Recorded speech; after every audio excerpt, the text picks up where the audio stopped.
Hey, what's up guys? This is a special video targeted specifically to my female audience. But fellas, feel free to stick around as well. The information in this video, especially at the end, can help you too. Just make sure to send it to a lady in your life. Today we'll be talking about the benefits of weightlifting for women and busting some myths and common misconceptions that surround women's fitness. And spoiler alert, lifting heavy weights won't make you bulky.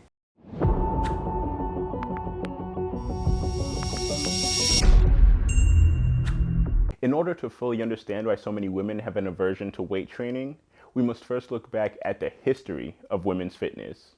According to the fitness blog Front Door Fitness, women were already exercising by the 1920s, but were encouraged to do so at home, as they shouldn't sweat in public. As a result, women were discouraged from training with any kind of intensity, grunting, or struggling with weights, as the gym was viewed as a man's place. And the remnants of those ideas still shape how many women view fitness today. It's caused women to say things like they want to tone but not get too bulky. And to no fault of your own, society has pushed the narrative that if you want to have a toned body, that is accomplished by eating very little, lifting very light to no weight at all, and doing copious amounts of cardio. If you search the internet, you can find countless resources on how to tone without building muscle, and the majority of them will not help you accomplish your goals. But the more you buy into fit teas and waist trainers and fat burning pills and other methods that aren't sustainable,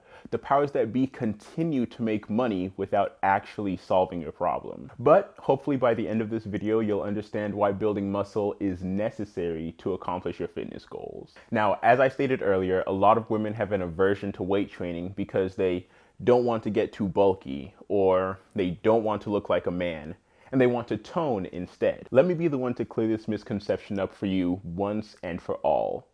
Lifting weights will not make you look bulky for several reasons, which we'll touch on in a little bit. The image that may come to your mind when you think of a bulky woman may look something like this. But let me tell you, these women take performance-enhancing drugs like testosterone, making them unnatural, and they make fitness their job. As we learned in last week's video, testosterone is correlated to muscle development because higher testosterone increases protein synthesis, which is the creation of protein strands to help muscle fibers grow back bigger and stronger. Because you're a woman with a significantly lower level of testosterone, you won't put on muscle the same way a man would. Additionally, so much of bulkiness is dependent on diet and consistently eating in a caloric surplus. It also takes years to look like this.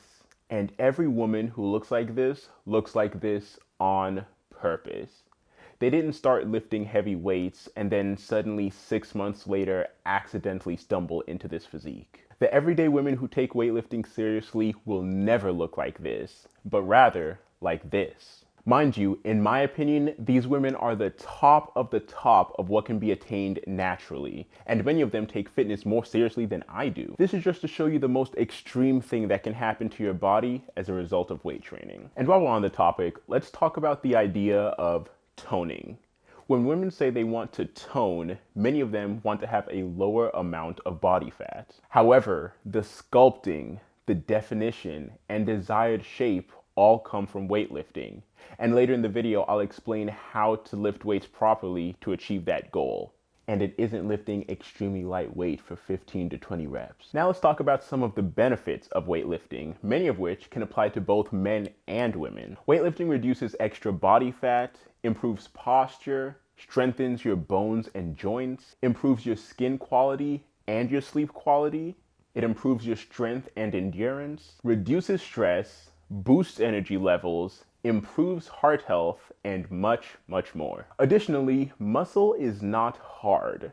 Building muscle won't make you rough or unpleasant to touch. Weight training, especially training upper body like your shoulders and back, can assist in creating an hourglass figure as your developed shoulders cause your waist to look smaller. So now that you understand that you should be lifting weights and why, I'm sure you're thinking all this information is great, but where do I begin? Not to worry, here are 5 steps that can help you accomplish your fitness goals in the new year that can apply to both men and women. The first step is to find a workout routine, more commonly referred to as a training split, that you can commit to over time. You can find many weightlifting plans online tailored to the amount of days that you want to work out, or you can look at this video that I created explaining how I create a training split and how you can do the same for yourself. But in short, you should find a workout plan that you can commit to over time. It's better to train 3 days a week consistently than always aim for 5 days or aim for 6 days and consistently fall short. Now that you have your training split, the next thing you should do is learn to prioritize form over weight. Even if your first month in the gym is just walking around getting used to machines, trying out dumbbells, trying out barbells, perfecting your form, taking videos of yourself and comparing them to more experienced lifters, all that will come in handy in the long run as you get stronger. It's important to learn how to do the movements the right way because as the weight gets heavier, your risk of injury becomes greater. And doing movements incorrectly with a weight that's heavy to you can result in serious injury. Once you have a degree of familiarity with the gym, or you already know what exercises to do to target specific muscle groups, a general rule of thumb that I follow and share with others is 3 to 4 exercises per muscle group, 3 to 4 sets per exercise, and 6 to 12 reps per set. Now you may be thinking that 3 to 4 exercises and 6 to 12 reps doesn't really sound like a lot. However, the weight that you select will determine the intensity of the exercise. Now, this part is very important. The weight that you choose for an exercise should put you 1 to 2 reps away from muscular failure for that muscle group. That means that while maintaining good form, by the time you get to your last rep for that set, you shouldn't be able to do any more than 1 or 2 reps, even if somebody had $1 million to offer you. While training at that intensity, a rest time within 3 to 5 minutes will be a necessity. And if you feel like you can jump into your next set after 30 seconds or 2 minutes, you need to increase the weight. The fourth tip is to write down what you do every time you go to the gym so that you can progressively overload from week to week. Progressive overload is increasing in weight, sets, or reps, or improving form, and it's essential to continue to see progress. So, for example, as I said in the previous point, 6 to 12 reps per set. If for 1 week you're doing 8 reps of a specific movement at 10 pounds, the following week you can try to do 10 reps at that same 10 pounds.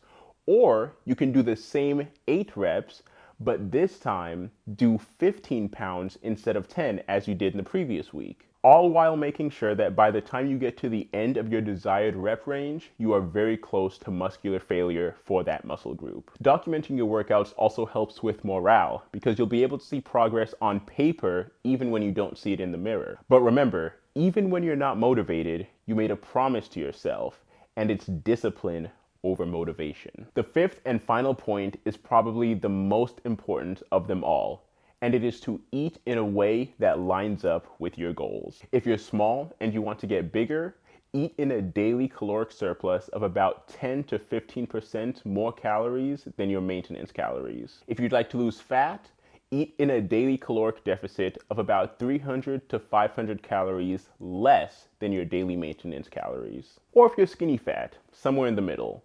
A slight caloric deficit and weight training will help you accomplish your goals. You can find your maintenance calories with a maintenance calorie calculator linked in the description below.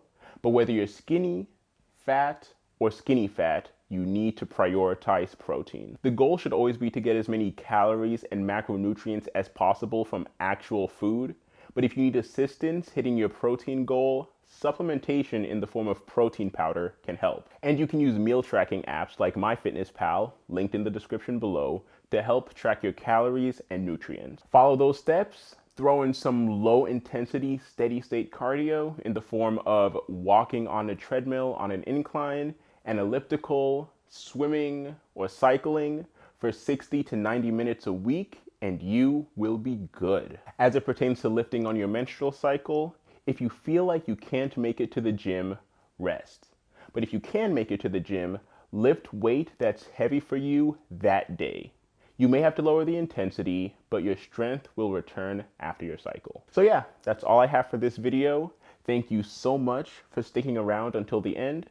Please make sure to like, comment, share, and subscribe. And also hit the notification bell so that you don't miss out on a single video. All right, I'll see you guys in the next one.